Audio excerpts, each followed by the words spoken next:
Welcome back to The Real News. I'm Eddie Conway, and I'm here having a discussion with Charlie Cobb, the author of This Nonviolent Stuff Will Get You Killed.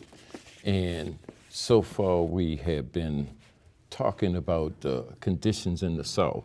Charlie Cobb left Howard University to work as a field secretary for the Student Nonviolent Coordinating Committee in the Mississippi Delta. He originated the Freedom School proposal that became a crucial part of the Mississippi Summer Program.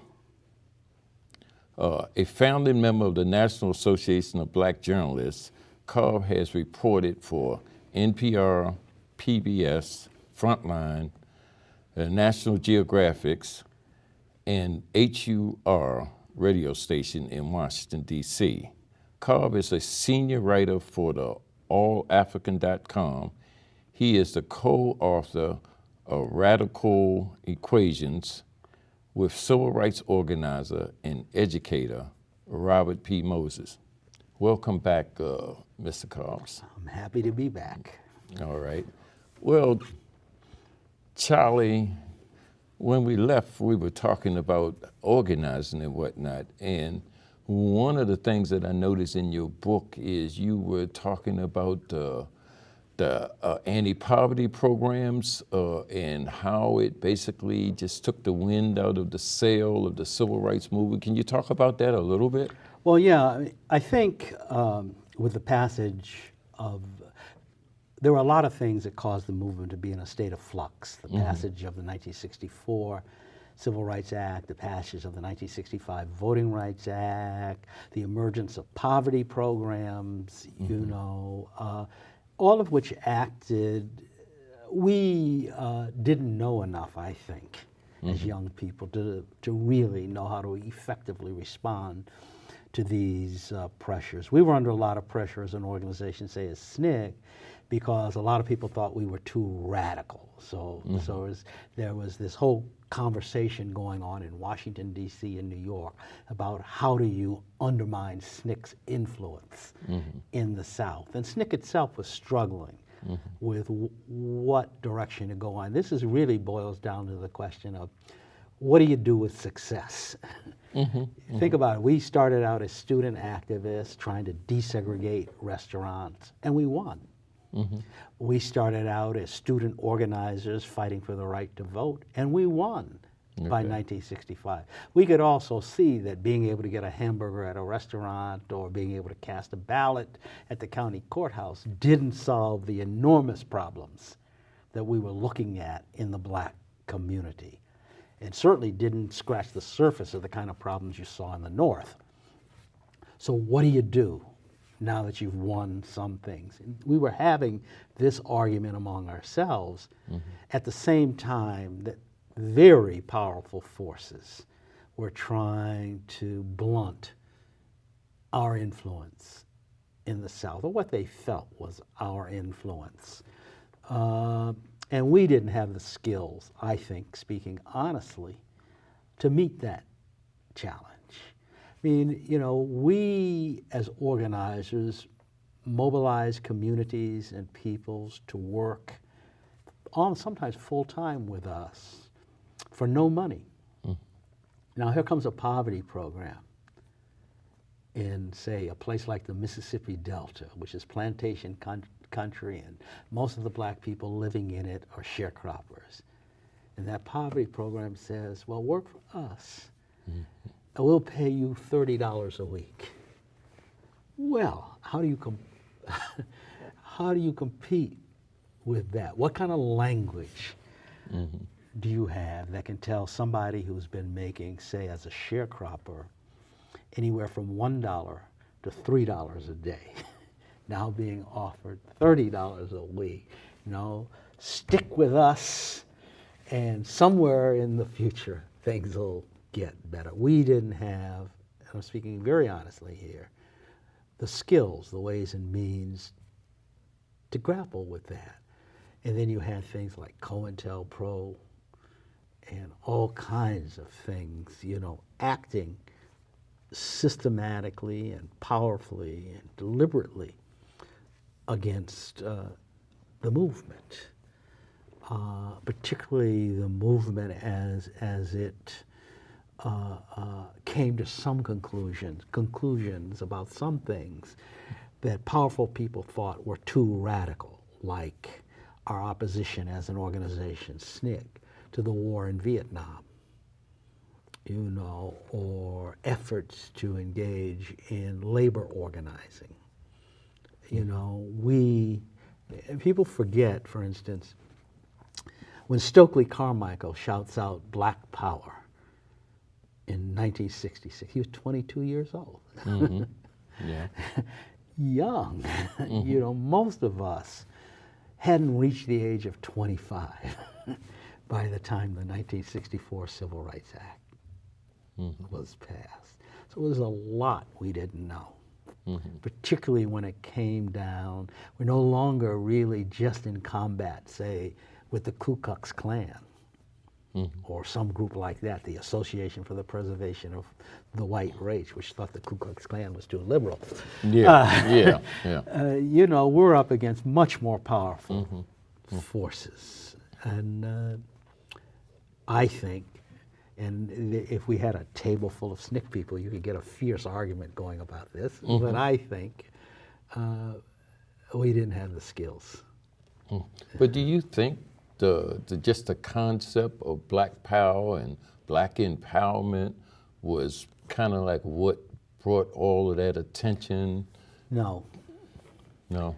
Black power, the whole reason we were involved in voter registration, going all the way back to 1961 now, is because all these local people in the South, particularly, that's what they wanted. They're the ones who put Black power on the table. And why do you think they wanted us to help them get people registered to vote, to have the power to basically effect, to use a phrase that came out in an entirely different context, basically they wanted us to help them effect regime change. That's what they wanted But I'm us to do. talking about from the other side, not from what the Black people wanted in the South on the ground, but the powers to be, the reaction to Black power and the drive to kind of change the conditions in terms of economics and so on. I think a larger fear was at play here than you get from reaction to the simple phrase Black power. I think what people in power recognized by the mid-1960s, that something far more radical was emerging from the Southern freedom movement.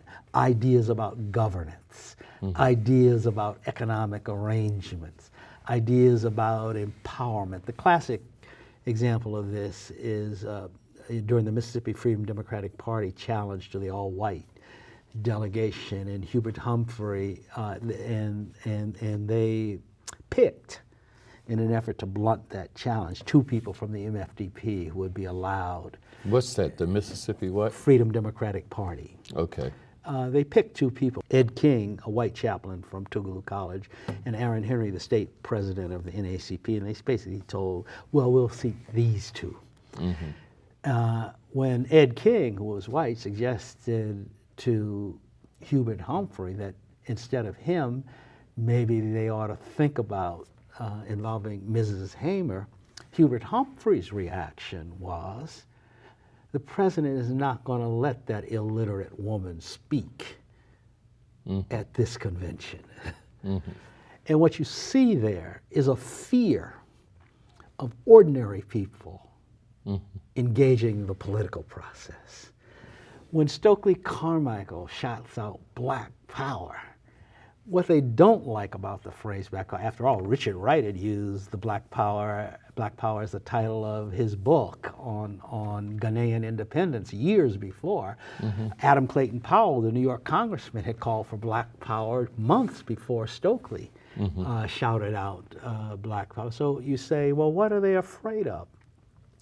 They're afraid that what SNCC and other civil rights organizations are talking about is an expansion of participation in the political process in a way that directly threatens their power, their ability to set the agenda for the country, their ability to rule. I mean, I think that's the fear that they had, and that fear was born before Stokely Carmichael shouted out Black Power. There's always been this issue in this country as who has a voice in the political process, and in particular, who has a deciding voice in the political process. Their fear of SNCC, their fear of grassroots organizing, was that it suggested a way for people they wanted to keep out of the political process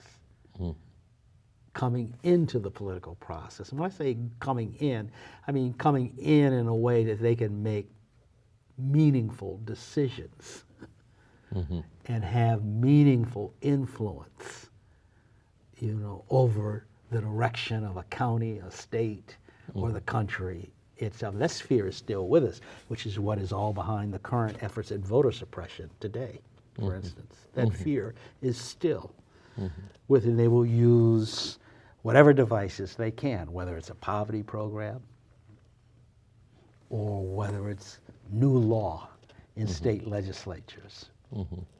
Or locking up Or locking up. the population so that they could lose their rights to vote. Yeah. in- Felony convictions. to a large degree. Yeah, I mean, there are all kinds of devices, and they've been used really since the founding of the country. You think about it, when the country was founded, you had to have property to vote. Well, let me just go back for a minute, though. It seemed like SNCC changed its name at some point. What was that Yeah, about?